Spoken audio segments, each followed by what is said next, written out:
Эшик суук. Ассаламу алейкум ардактуу Нуркейже YouTube каналынын катталуучулары, көрүүчүлөрү, кутмандуу кушуак күнүңүздөр менен. Бүгүн 28-1-ай 2022-жыл.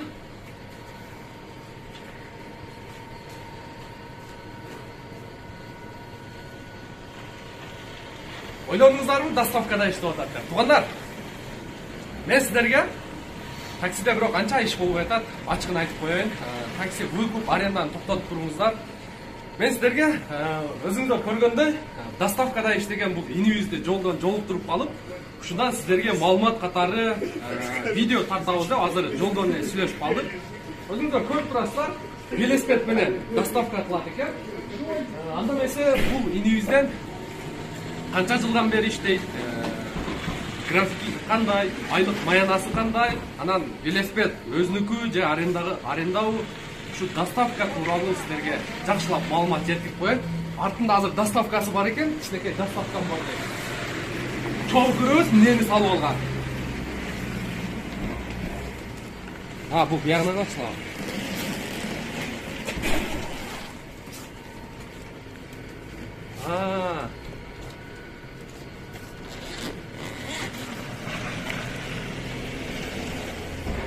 Бул карта менен төлөсө болобу?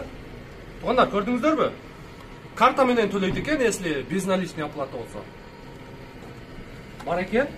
Анан тамак экен, кыскасын айтканда. Мына тамагын муздатпай жабып коелу. Опа.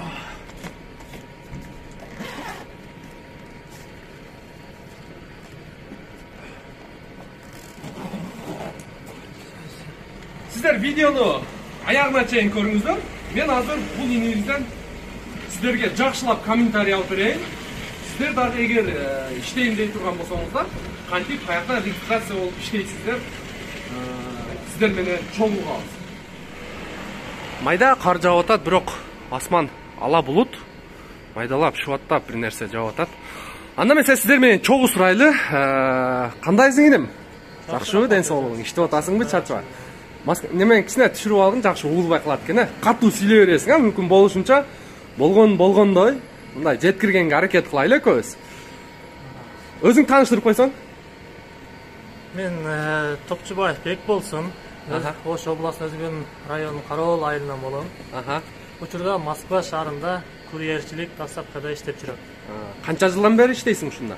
Мен биринчи 2018 келген Москвага. 2018ден бери. 2018 келип, Кыргызстанга барып келип иштеп жүрөбүз. Иштеп жүрөсүң.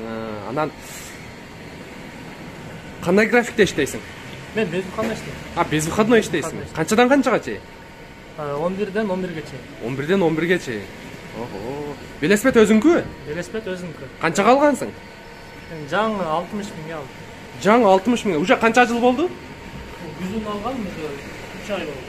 3 ай болуптур. 60 миңге. Мына велосипедти сурагандар дагы мага өткөндө бирөө WhatsAppка жазды, тууган, мынакей 60 миңге ушундай электровелик. Задний привод экен бул, анча-анча велосипеддер передний привод. Мына батареясы канчага жетет? 3 саатка жетет. 3 саатка жетет, да? 2 батареясы. 2 батарея менен. Мына, көрүп алың, тууган. 60 миң турат экен ушул велосипед, электровелосипед. Анан тууган, кайсы жерден регистрация болот бул ишке? Бул ишке өзү ишкана өзү направление берет, өзү адрести берет, ошол жерден оформление болуп, ошол менеджер, управляющий жөнөтөт өзү. Бул неменин доставканын аталышы кандай? Яндек? Доставканын аты Ями деген китайский кухня. Ями деген.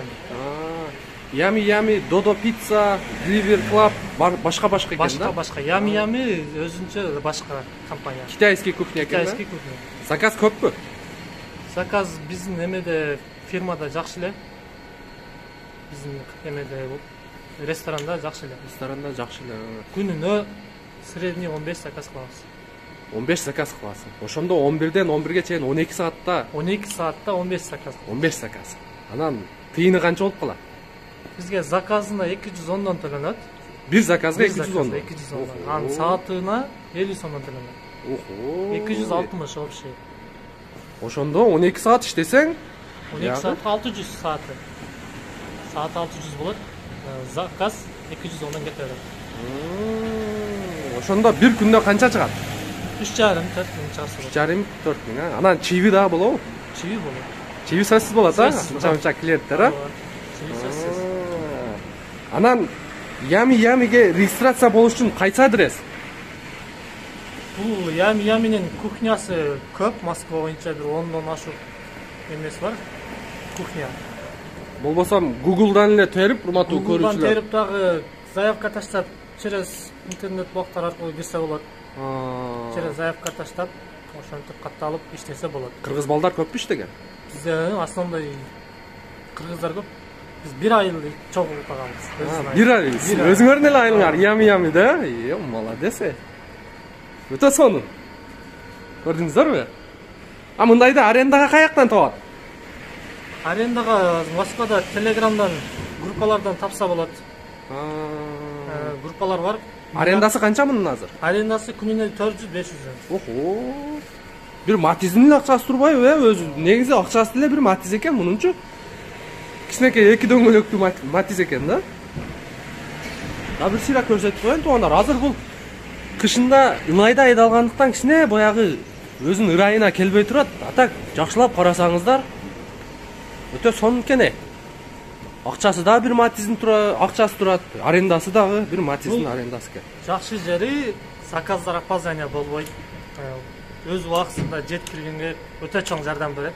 Пробкада турбайсың. Пробкада турбайсың. Штраф жок, камера түшкөн дебейсиң. Трассага можно бул. Бул мотору 500 ватт болгондуктан бул 3-чү скоростта 60ка чейин чыгат. Охо, 60ка чыгабы? 60ка чыгат. Права сурабай буга шлем. Шлем сурайт. Негизи буга Көп эме кылып өрбөйт. Көңүл бура өрбөйт. Көңүл бура өрбөйт буга. Кошумча маалыматың бар биздин көрүүчүлөргө? Биздин кыргыз бир туугандарга ушундай иштейм дегендерге кандай мотивация берет элең? Кыргыздарга биз иштегени келгенбиз. Абдан сабырдуулук кылып, иштеп өз мекенибизге кайтайлы. Ошол иштегиле, жана иштегиле. Иштегиле 1+1 деп кой. Мына туугандар, көрдүңүздөр? Мына дагы бирөө өтүп кетти.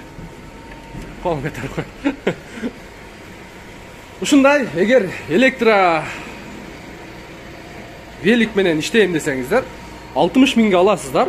Эми баасы ар кандай, моделине, маркасына карап, кубаттуулугуна карап, көлөмүнө карап дегенде өзүңүзгө ыңгайлуу мындай электромобилди алып алып, ушул инибизде сиздер дагы Ями, Додо Pizza, Delivery Club та иштесеңиздер болот. Төлкө по району иштейсиздер, өзүңүздүн жашаган районуңуздарда, аны өзүңүздөр тандайсыздар. Бул жакта дагы бирөө кетип атат. Негизи ушу центрде өтө көп да. Көрдүңүздөр, бул катуу жүрөт экен, о дискалар неме болуп калды баягы. Машинанын подкрылениге карлар туруп калат го. Ошондой болуп калды. Демек көп жүрөт экен бул. Бул инибиз азыр эле чыгып тур, 11ден 11ге чейин экен графике, жаңы эле чыгып тур, 4-5 саат болуп тур. Ушундай достор, ийгилик иним сага. Бөдө кырсыктан сырт, жолдо жүргөндө өтө абайлап жүр. Себеби көрүп атабыз, биз таксиде жүргөндүктөн ушундай электро велосипедтер менен уччу эле бир кычыктардан эле чыга каласыңар да, машиналерди мындай маневр жасаганда дагы этият болуп иштегиле. Ийгилик. Эртерээк биз да Кыргызстанга кетейли, Мына туугандар, сиздерге толук так маалыматты жеткирдим деп ойлойм. Группаларга бөлүшүп коюңуздар, урматтуу көрүүчүлөр. Биздин ушундай инилерибиз, бул мындай айтканда бул таксиге чейин пока ушундай иштерди кылып турсаңыздар болот. Жашың канчада иним? 22-де, мына. Көрдүңүздөрбү? Ошо 18ден бир 24 жашка чейинки балдардын жумушу мындай айтканда. Өтө сонун иш. 3,5 миң, 4 миң. Таксиде нерв болгончо, одан көрүн бул жакта бир аз сабыр иштеп турсаңыздар, анан таксиге өтө бересиздер. Мен сиздерге эгер Delivery Club'да иштейм десеңиздер, буга чейин карантинде видео тартканмын. Ылдыйга комментарийге түшөсүздөр. Комментарийге түшкөнүңүздөрдө сиздер бул жакта дагы бирөө кетип атат. Центрде өзү негизи эле көп да. Ылдыйга комментарийге түшсөңүздөр, мен ошол ссылкасын коюп коем. Ошол ссылка аркылуу ошо Delivery Club'ты тартканмын. Кайерден регистрация болот, канча тапса болот, ошол жакта да Delivery Club тууралуу маалымат ала аласыздар. Андан сырткары мен акырында дагы бир ушул каналды поддержка кылып, лайктан көбірек басыңыздар достор, сіздерден суранып өтөбүз. Жана катталып элек биздин көрүүчүлөр болсо, сөзсүз түрдө подписаться кнопкасын басып, коңгуроочону басканды унутпаңыз. Ушул сыяктуу сіздерге керектүү маалыматтарды чыгарып турганга аракет кылабыз. Алла разы болсун. Ийгилик. Кошумча маалымат катары айтып өтөйүн, урматтуу таксист достор, инилер, байкелер, жана курьер, автокурьер, груза доставкада иштеген биздин досторго мен сиздерге Gold Auto таксопаркын сунуштап өтөйүн, урматтуу көрүүчүлөр. Мен буга чейин бир видео чыгаргам ошо таксопарк тууралуу. Ылдыйда комментарий бир мындай көңүл жылытарлык, адамдын кулпуна мындай толо тургандай комментарий жазышыптыр. Ошол жерде иштегендер, иштеп жүргөн биздин бир туугандар. Эми ошол комментарийден байкасак болот, таксопарк Gold аталышы өтө сонун экен. Мен бир-эки балдар менен да сүйлөштүм. Ал жерде иштеткен балдарга өтө жакшы мамиле кылып, ушундай бир плюс жактары аябай көп экен. Андыктан мен сиздердин барыңыздарга сунуштап өтөм. Төмөнкү номерлер боюнча кайрылыңыздар. Таксопарктын шарттары жөп-жөнөкөй. Груза доставка Яндекс Сити Мобилге регистрация кылат. Таксопарктын проценти 2,6%. Андан сырткары таксиге керектелүүчү бардык документтерди жасайт. Эгерде сизге же башка ушу биздин көрүүчүлөрдөн регистрация болом деп же башка өзүңүздүн суроолоруңуз менен чалсаңыз, сизге катуураак сүйлөп койгон болсо, биздин WhatsApp номерге кайрылыңыздар. Биз аларга сөз чара көрөбүз. Андыктан бардыгыңыздарга сунуштап өтөбүз, урматтуу көрүүчүлөр.